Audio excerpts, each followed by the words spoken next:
오늘부터 저는 여러분과 사도행전을 함께 살펴보고자 합니다. 여러분들 한국의 상황만 보면 기독교가 좀 계속해서 위축되고 있고 어떤 의미에서는 위기에 처해 있다고 생각하실 수도 있는데요. 사실 세계적인 추세로 보면 기독교는 계속해서 가파르게 성장하고 있는 추세입니다. 중국, 또 아프리카, 남미 쪽에서 우리가 생각하지도 못한 엄청난 부흥들이 일어나고 있고요. 우리나라가 이 세계적인 추세를 반영하지 못하고 있는 것일 뿐, 복음은 2000년 전이나 지금이나 왕성하게 모든 민족과 열방을 향해서 뻗어나가고 있습니다. 바울은 디모데후서에서 이런 이야기를 합니다. 내가 죄인같이 매이는 데까지 고난을 받았으나 하나님의 말씀은 매이지 아니하니라. 여러분, 바울이 얼마나 대단한 사역자입니까? 얼마나 탁월한 복음 전도자인가요? 하지만 그가 감옥에 갇혀 있는 동안에도 하나님의 복음은 더욱더 강력하게 전파되는 것을 보면서 그는 하나님 말씀이 가지고 있는 이 능력을 찬양하고 높이는 것을 보게 됩니다. 복음의 능력은 그 어떤 것으로도 맬 수 없는 강력한 하나님의 역사이기 때문입니다. 사도행전의 저자는 바울의 동료였던 의사 누가입니다. 우리가 잘 아는 누가복음을 썼던 그 누가인데요. 이 누가복음과 사도행전은 사실 위치상 좀 떨어져 있지만 실제로는 통으로 쓴 하나의 책이라고 이해하시면 됩니다. 그래서 누가가 누가복음에 이어서 십자가에서 죽고 부활하신 주님이 위임하신 그 복음을 어떻게 사도들을 통해서 세상에 전파되어 나갔는가를 기술한 그러한 책이라고 볼 수 있습니다.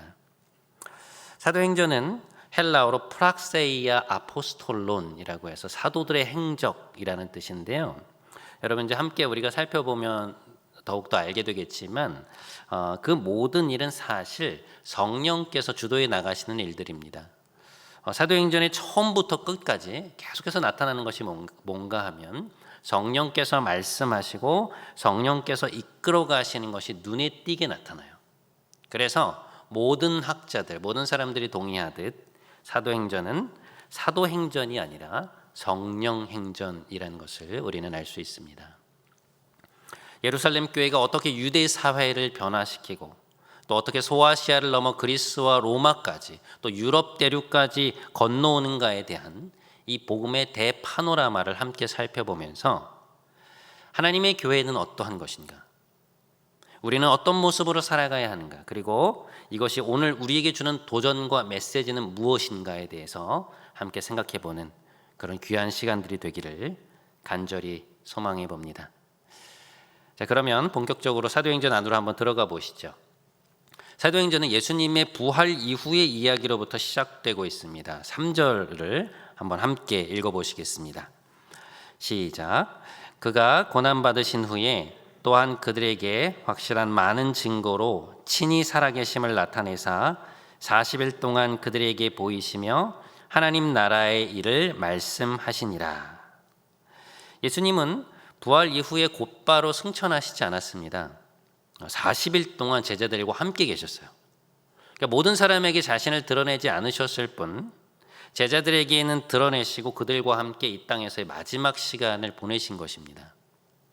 근데 이 대목에서 우리가 주목하게 되는 것은 뭐냐면 주님께서 제자들에게 가르치신 내용이에요. 주님이 이 땅에 머무시는 마지막 40일 동안에 제자들에게 무엇을 가르치셨는가? 오늘 본문에 보면 뭐라고 되어 있습니까? 하나님 나라에 대해서 가르치셨다고 되어 있습니다. 예수님의 관심은 부활 전에도 그러했고 부활 이후에도 오직 하나님 나라에 가 있었습니다. 우리가 이것을 어떻게 알 수 있느냐? 공생애를 시작하실 때 주님이 전하신 최초의 메시지를 보면 알 수 있어요. 이렇게 되어 있습니다. 때가 찼고 하나님의 나라가 가까이 왔으니 회개하고 복음을 믿으라. 여러분, 이 말씀을 읽어보면 이 하나님 나라라고 하는 주제가 예수님 메시지의 중심이 얼마나 예수님 메시지의 중심에 들어와 있는지가 느껴지시죠? 그것이 얼마나 중요하면, 그것이 얼마나 복음의 핵심에 자리 잡고 있으면 공생애를 시작하시는 바로 그 첫 번째 메시지의 첫머리에 그것을 주님께서 담고 계시겠습니까? 저는 오늘 이 사도행전의 첫머리를 묵상하다가 주님의 첫 메시지가 하나님 나라였는데 부활하신 이후에 제자들에게 마지막으로 전하신 메시지 역시 하나님 나라라는 것을 깨닫고 깜짝 놀랐습니다. 하나님 나라가 중요하다는 것 몰랐던 사실 아닙니다. 하지만 제 머리를 강하게 때렸던 질문은 주님이 그 나라에 그렇게 몰두하고 계신 것만큼 그 정도의 관심으로 나도 그 나라에 몰두하고 있는가라는 것이었습니다. 우리의 삶 속에서 하나님 나라가 그만큼 중요한가? 그것이 우리 삶의 우선순위로 뚜렷하게 떠올라 있는가라는 것을 다시금 묻게 된 것입니다. 무더운 여름, 비대면의 상황이 한 달 이상 지속되어 온 지금 혹시 우리가 계속되고 있는 이 코로나의 상황에 밀리거나 혹은 그것이 우리에게 좋은 핑곗거리가 되어서 우리의 관심이 자꾸만 하나님 나라가 아니라 세상 나라를 향해 가고 있는 것은 아닌가 생각해 보게 된 것입니다. 여러분 요즘 어떠십니까? 여러분의 영적 시선, 여러분의 관심사의 중심에 하나님 나라라고 하는 단어가 또렷하게 떠올라 계신가요? 주님이 자신의 삶의 가장 중요한 목표로 주셨던 그 나라가 주님을 따라가는 우리의 삶에도 여전히 중심에 와 있느냐라는 것입니다. 우리가 매번 대표기도의 말미에 드리는 주님 가르쳐 주신 기도는 이렇게 시작이 되죠. 하늘에 계신 우리 아버지, 아버지의 이름을 거룩하게 하시며 아버지의 나라가 임하시며 아버지의 뜻이 하늘에서 이루어진 것 같이 땅에서도 이루어지게 하소서. 주기도문에도 하나님 나라에 대한 언급이 나오고 있습니다. 하나님의 뜻이 하늘에서 이루어진 것처럼 어디에서 이루어지게 해달라고 기도하십니까? 땅에서도 이루어지게 해달라고 기도하십니다.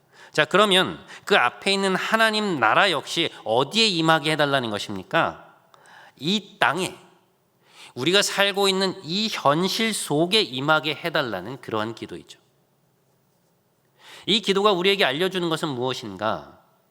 하나님 나라가 죽은 뒤에나 가는 것이 아니라 지금 여기에서 우리가 살아나가고 있는 삶의 현실에서 이루어져야 한다는 것이고 그것이 우리 기도의 목표가 되어야 한다는 것입니다.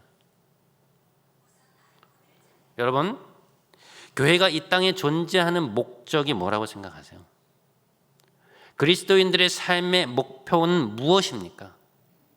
그것은 하나님 나라와 관련이 있어요. 예수 그리스도를 통해 이 땅에 펼쳐진 하나님의 나라를 받아들이는 것, 그 나라의 백성으로 살아가는 것, 그 나라를 하나님과 함께 이 땅 가운데 이루어가는 것, 역사의 끝날 온전히 임하실 하나님 나라 확장의 동역자가 되는 것, 그것이 교회가 이 땅에 존재하는 이유이며 그리스도인들의 삶의 목표입니다.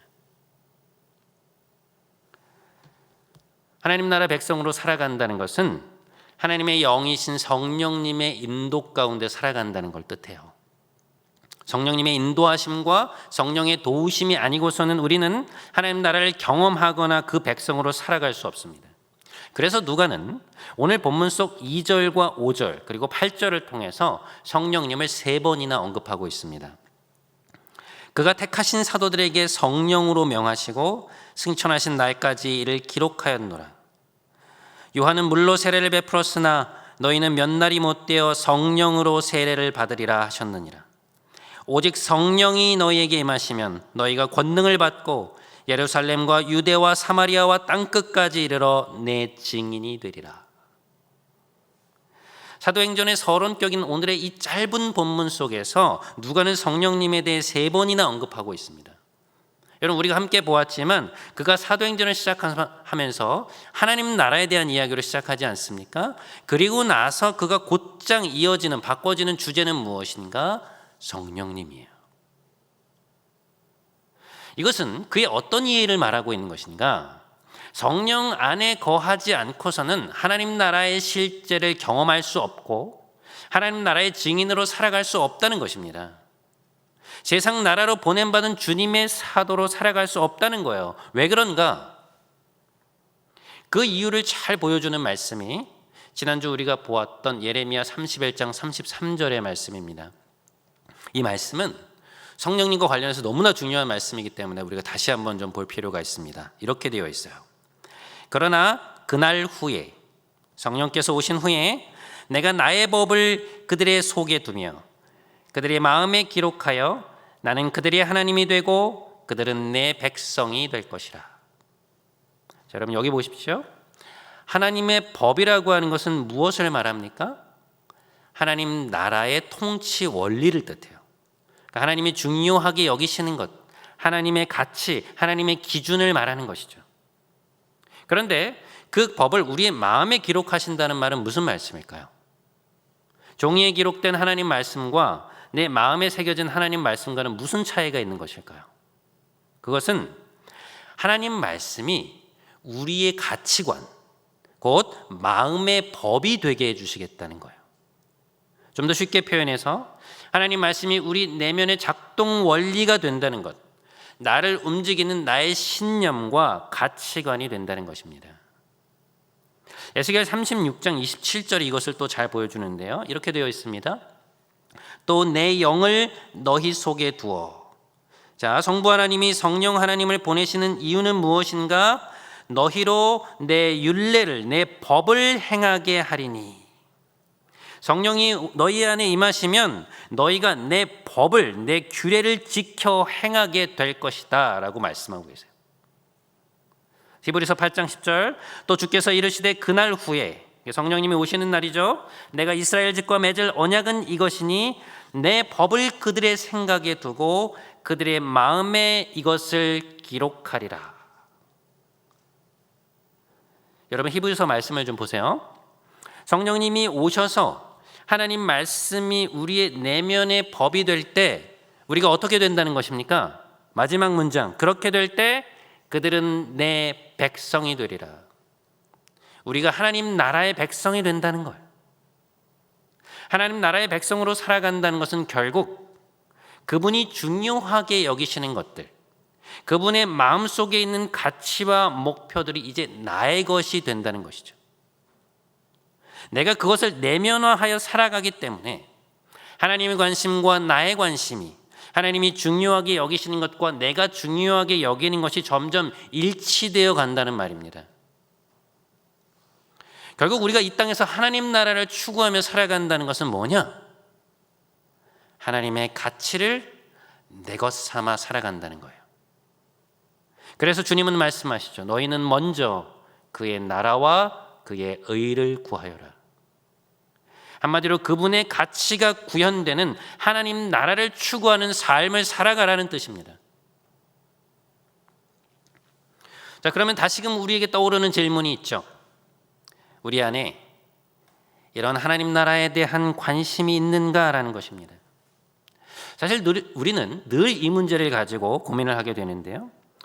오늘 본문을 보면 이것이 비단 우리의 문제만은 아니라는 것을 알게 됩니다. 오늘 본문 3절과 6절의 말씀을 한번 보시죠.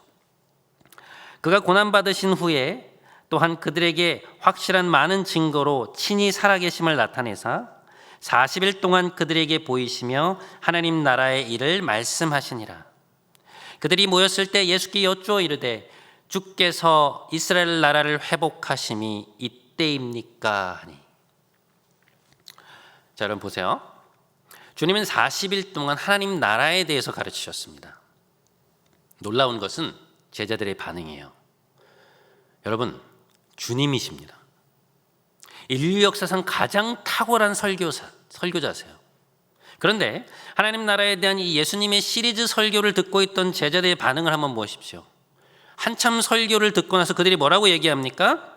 그들이 모였을 때 예수께 여쭈어 이르되 주여 이스라엘 나라를 회복하심이 이때입니까? 세상이라는 표현이 이때 쓰는 거죠. 하나님 나라에 대한 예수님의 시리즈 설교를 듣고 있었던 제자들의 관심은 어디에 있었는가? 한참 설교를 듣고 난 뒤에 그들의 적용점은 무엇이었습니까? 주님, 로마의 식민 통치로부터 이스라엘이 언제 해방을 얻게 됩니까? 이 본문에서 여쭙다라고 되어 있는 동사가요, 헬라어 원문에는 미완료형으로 되어 있어요. 이게 무슨 얘기냐? 제자들이 한 번 질문하고 그친 게 아니라는 것입니다.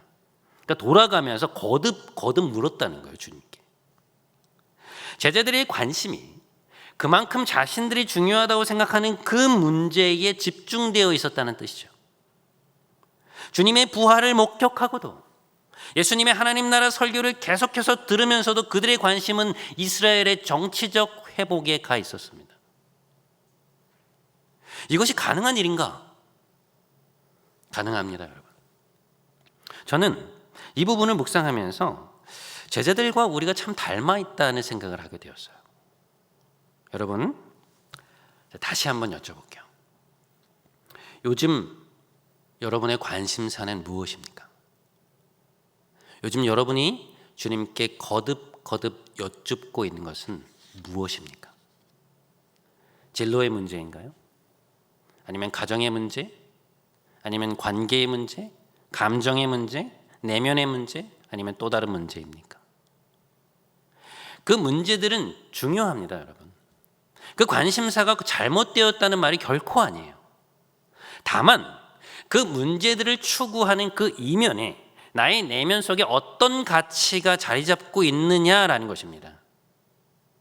그 문제들이 하나님 나라를 추구하는 나의 가치와 긴밀하게 연결되어 있느냐, 아니면 그것과 반대되는 세상의 가치, 세상의 나라와 관련되어 있느냐라는 것이죠. 이 질문이 중요한 이유는 그것이 내가 무엇을 위해 살고 있느냐, 내가 누구를 위해 살고 있느냐, 우리 삶의 방향성을 보여주는 것이기 때문에 그래요. 제자들의 질문에 대한 주님의 답변은 굉장히 흥미롭습니다. 그들의 질문에 대해 주님은 뭐라고 답하시는가? 오늘 본문 7절과 8절의 말씀입니다. 때와 시기는 아버지께서 자기의 권한에 두셨으니 너희가 알 바 아니요 오직 성령이 너희에게 임하시면 너희가 권능을 받고 예루살렘과 유대와 사마리아와 땅 끝까지 이르러 내 증인이 되리라 하시니라.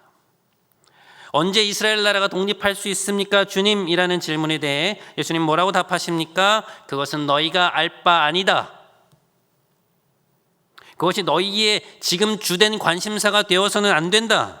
지금 이 현실의 국면에서 너희의 관심사가 되어야 할 것은 무엇이냐? 성령을 받고 예루살렘과 유대와 사마리아와 땅 끝까지 이르러 나의 증인, 하나님 나라의 증인이 되는 것이다.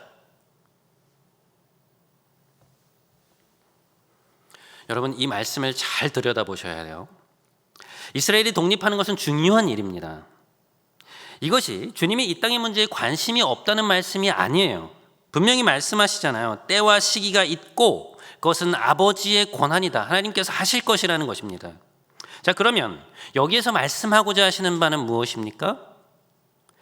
지금 너희가 중요하다 생각해서 바라보는 그것을 넘어서는 시야를 가지라는 것입니다. 너희의 가치에 따라서 그것에서 비롯된 그 관심에 매몰되지 말고 하나님의 가치를 갖고 하나님이 바라보고 계신 그 지점을 함께 바라보라는 거예요. 여러분, 이스라엘의 독립은 그들이 볼 때 중요한 일이었지만 이 땅에 이루어질 하나님 나라 역사의 일부일 뿐이었습니다. 하나님 나라 역사의 지평에서 바라볼 때 그것은 그들의 삶의 목표가 되기에는 덜 시급하고 덜 중요한 것이었어요. 주님께서 부활하시고 이 땅을 떠나기 직전인 지금 이 현실의 국면 속에서, 이 역사의 국면 속에서 하나님이 관심을 기울이고 계신 일은 무엇이었는가? 주님의 죽음과 부활을 통해 이 땅에 임한 하나님의 나라, 공의와 구원의 그 나라가 전파되는 것, 사탄의 나라에 사로잡혀 있는 이들이 하나님 나라로 들어오게 되는 것, 제자들이 하나님의 동역자가 되어서 그 나라의 증인이 되어서 땅 끝까지 그 나라를 확장해 가는 것, 그것이 지금 하나님이 관심을 갖고 계신 일이다. 주님께서 말씀하시는 것입니다. 지금 이 현실 속에서, 지금의 이 국면 속에서 하나님이 마음에 두고 계신 그것을 너희의 목적으로 삼고 오늘을 살아가라는 말씀이 바로 이 말씀이에요. 이 패턴이 나오는 것이 성경에 또 한 곳이 있는데, 여러분, 오늘 본문 바로 앞에 있는 요한복음 21장의 말씀입니다. 거기 보면 주님이 부활 후에 세 번째로 베드로를 찾아오셔서 그와 관계를 회복하신 아주 감동적인 장면이 나와요. 우리가 잘 아는 예수님과 베드로의 세 번의 질의응답이 이어집니다. 베드로야, 내가 나를 사랑하느냐? 제가 주님을 사랑하는 줄 주께서 아시나이다. 내 어린 양을 먹이라. 내 양을 치라. 내 양을 먹이라. 그리고 이 말씀 뒤에 베드로가 어떻게 살아가게 될 것인가에 대한 그의 소명에 대한 예언적인 말씀을 주님께서 그에게 주세요. 자, 그런데 베드로의 소명을 회복하는 이 감동적인 장면 다음에 웃지 못할 장면이 하나 나옵니다. 베드로가 자신의 소명에 관해 주님과 이렇게 이야기를 나누다가 이제 뒤를 돌아보게 되었는데요. 또 다른 제자 한 명이 그의 뒤를 따라오고 있었습니다. 아마 요한이었던 것 같아요. 늘 앞서거니 뒤서거니 주님의 사랑을 받아왔던 그 친구를 보면서 베드로가 주님께 다음과 같은 질문을 던집니다. 주님, 이 사람은 어떻게 되겠사옵나이까? 굉장히 재미있는 질문이에요, 여러분.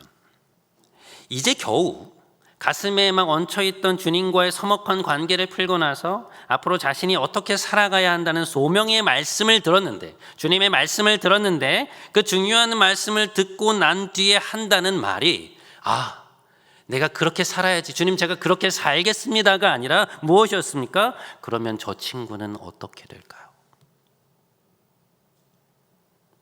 이 장면을 보면 우리가 때때로 말씀을 제대로 적용하지 못하는 것이 우리의 문제만은 아니구나라는 것을 깨닫게 됩니다. 차마 웃지 못할 그 질문을 들으신 주님께서 그에게 하시는 말씀이 하나 있습니다. 우리의 폐부를 아주 깊숙이 찔러오는 말씀인데요. 이렇게 말씀하십니다. 내가 다시 올 때까지 그를 머물게 할지라도 그것이 너에게 무슨 상관이냐? 너는 나를 따르라. 요한이 어떻게 될 것인지 묻고 있는 베드로에게 주님은 뭐라고 답하십니까? 그게 너와 무슨 상관이냐? 너는 나를 따라오는 일에 전력하여라. 여러분, 이것이 베드로에게 이제 형제 요한에게는 아무런 관심도 갖지 말고 그의 일에 아무 상관도 하지 말라는 말씀입니까? 그렇지 않죠. 그것이 지금 너의 주된 관심사가 될 일이 아니라는 거예요. 베드로, 너를 향한 나의 관심사가 아니라는 것입니다. 그의 인생을 향한, 지금 그의 인생을 향한 그의 이 국면 속에서 주님이 갖고 계신 관심사는 무엇이었는가? 그가 전심을 다해 주님을 따라가는 것이었습니다. 이제 얼마 후면 주님께서 승천하시고 나면 새롭게 태어난 교회를 향한 수많은 도전과 위협이 찾아올 것이었어요.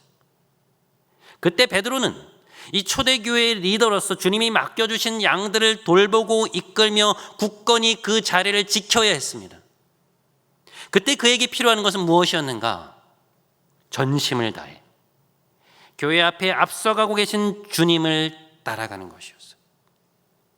전력을 다해 주님의 그 십자가의 길, 그 희생의 길을 쫓아가는 것이었습니다. 그래야 그는 그 소명받은 그 양들을 이끌고 갈 수 있었던 거예요.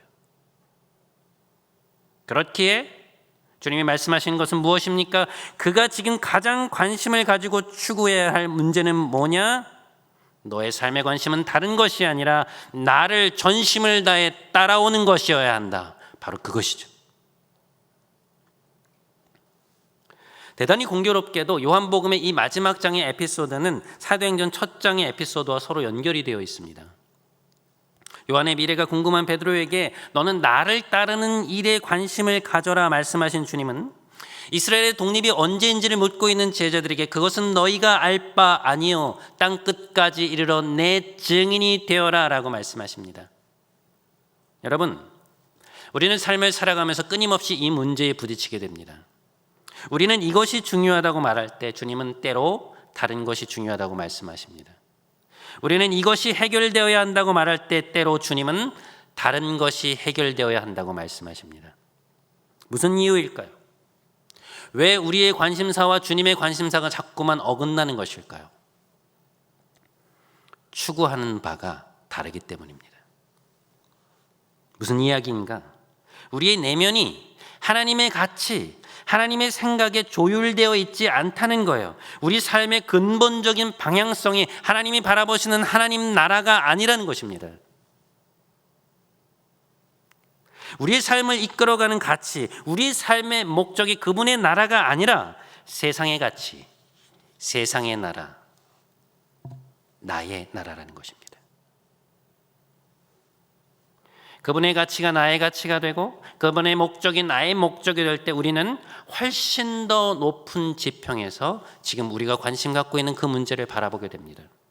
그러면 지금 이 문제를 바라보는 시야가 달라져요. 그것이 우리 인생에서 어떤 위치를 차지하고 있는가가 더 분명하게 보이게 되기 때문입니다. 그때 비로소 우리 삶의 방향성이 달라지기 시작하는 것이죠. 자, 그렇다면 우리 삶의 방향성을 바꾸어낼 그 시야, 하나님의 넓고도 높은 시야를 확보하기 위해 우리에게 필요한 것은 무엇이냐? 그것은 바로 성령님의 권능입니다. 스가랴서에 보면 이런 말씀이 있어요. 만군의 여호와께서 말씀하시되 이는 힘으로 되지 아니하며 능력으로 되지 아니하고 오직 나의 영으로 되느니라. 바벨론 포로에서 돌아와서 하나님의 성전을 지으려고 하는 스룹바벨에게 하나님이 주시는 말씀입니다. 그것은 너의 힘으로도 안 되고 너의 능력으로도 안 되고 오직 나의 영으로 되는 것이니라. 우리가 어떻게 하나님 나라의 증인이 될 수 있는가?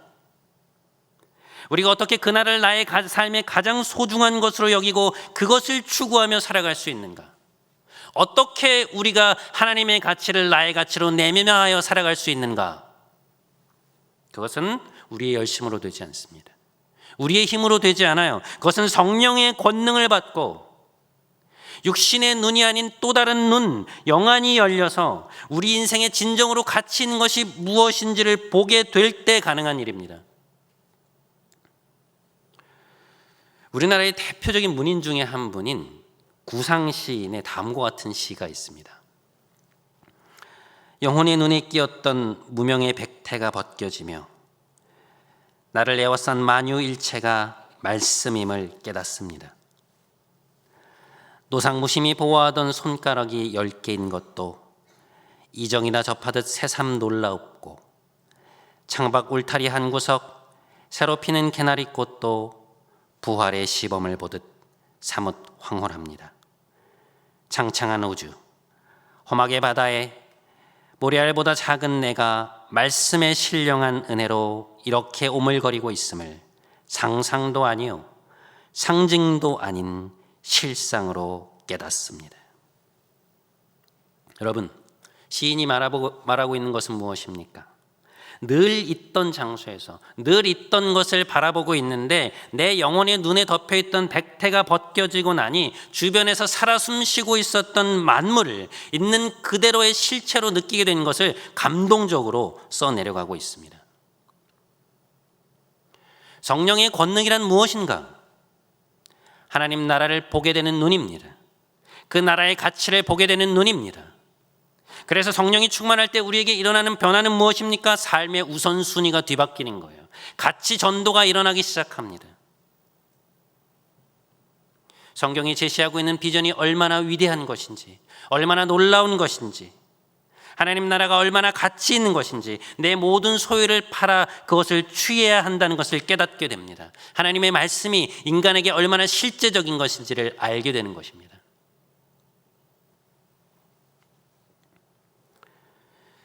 이번 주에 한 형제를 만날 일이 있었습니다.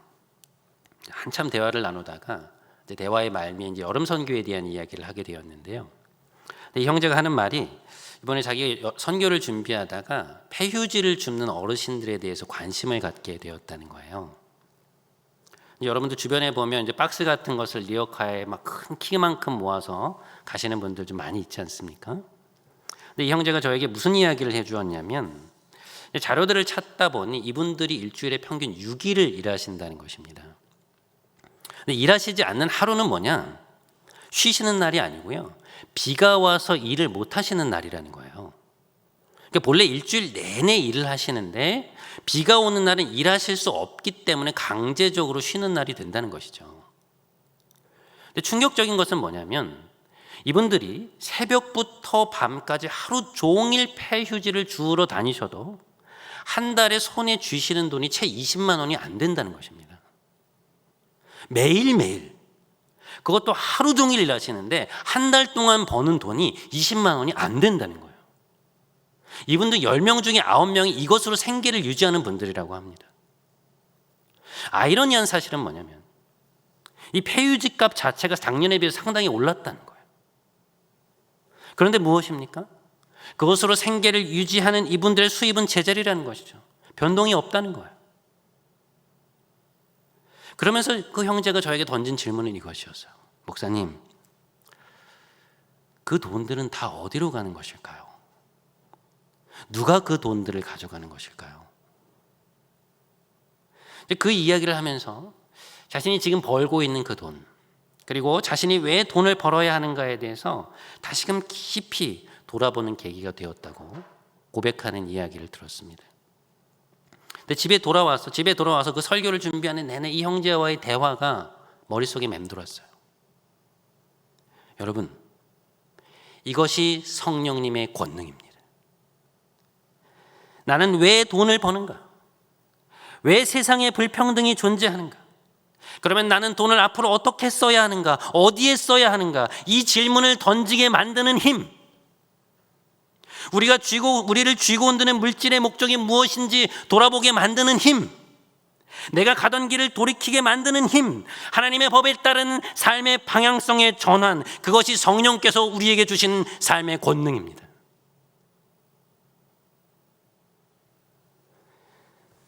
그런 의미에서 저는 이번 여름 선교를 통해서 우리의 관점을 변화시키는 이 성령의 권능이 우리 공동체에 임하기를 간절히 기도하게 됩니다.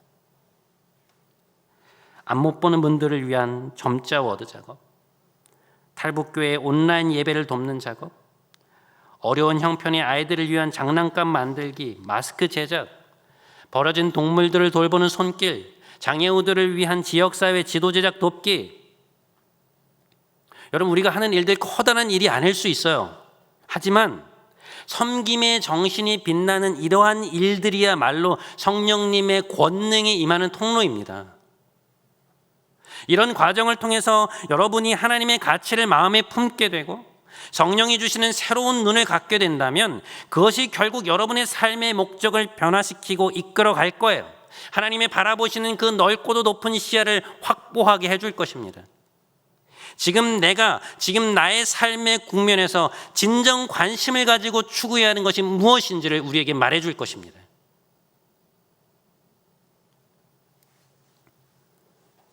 말씀을 정리합니다. 여러분, 마태복음 13장 44절에 보면 이런 비유가 있습니다. 천국은 마치 밭에 감추인 보화와 같으니 사람이 이를 발견한 후 숨겨두고 기뻐하며 돌아가서 자기의 소유를 다 팔아 그 밭을 사느니라. 감추인 보화를 볼 수 있는 눈이 우리에게 있기를 원합니다.